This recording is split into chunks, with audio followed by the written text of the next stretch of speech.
Mars. Queen Hi, Mars. good evening. Hello, good evening, madam. So this is your question. If you become a barangay captain for one day of Barangay Potomo, what is the first thing you will do and why? Again, if you become barangay captain for one day of Barangay Potomo, what is the first thing you will do and why?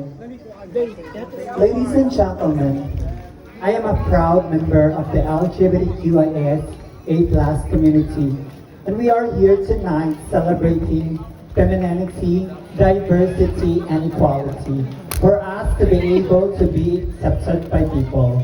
Because we at the LGBTQIA+ community, we need acceptance, love, and respect.